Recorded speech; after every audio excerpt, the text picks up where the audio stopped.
Moving on to week one, Darren, we're in the second phase, which is the individual activity, and the objective is to improve individual dribbling skills because we're still focusing on dribbling agility. No, exactly, and building out of the warm-up where they were fun and excited, you can see their smiles on their faces, and the idea on the drill is to dribble and keep the ball close to you while keeping your head up within the game to see what's going on.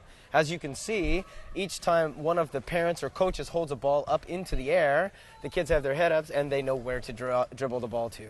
Excellent. And then when they get to that parent or coach, Darren, the parent or coach puts the ball down, and then another parent or coach puts another ball up, so then they've got to change direction with the ball under control and get there as quickly as they can. Brilliant. And there's a competitive part to this, and you'll see that. Gary will explain it in just a second. But again, we're talking about individual dribbling, so keeping the ball close, like within a game, changing direction, again, with a ball at your feet, and then speed to get to the next ball that's in the air. And the great thing about this practice, it's fun again, it's loads of touches on the ball, which is so imperative at this age.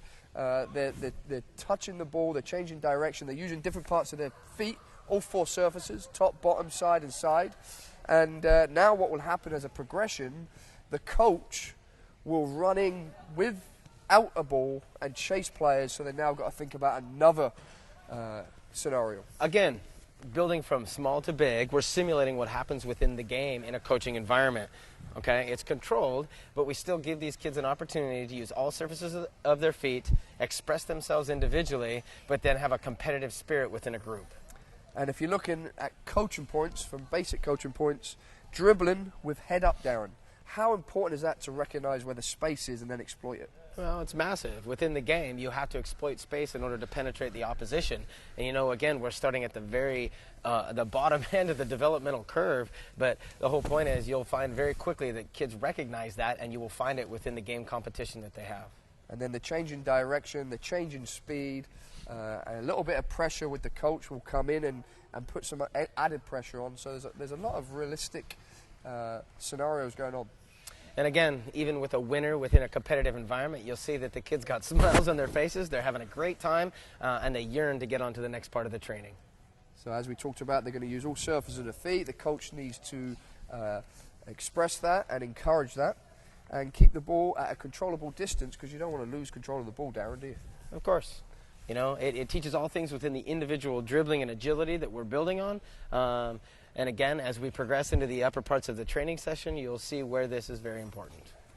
At the end of the day, we're talking about competitive sport. We're working on individual player ability, but again, it is a sport. And at the end of the day, you're looking to compete. And you'll find that the kids will compete and solve that for you. You don't necessarily need to keep score, but within here, you'll find that each time that a child is the last one to the ball, they get to be a part of the session by now becoming a judge as to who the last person. So it keeps all players involved. So it's very important, and let's just talk about that for a second, that you don't want to, if a player is out, you don't want them to then be out of this session and then be disconnected from the group.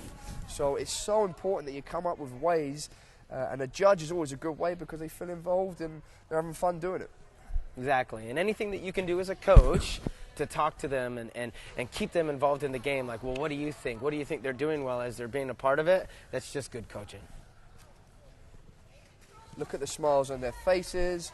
Look at the non-directive coaching that's going on. The players are learning the necessary fundamental basics of dribbling without somebody speaking and taking their focus off what they should be doing, which is playing. And again, it's a controlled environment, so it's safe, but it's an environment that allows individual player expression and personal development, which is what we're looking for in the American soccer player.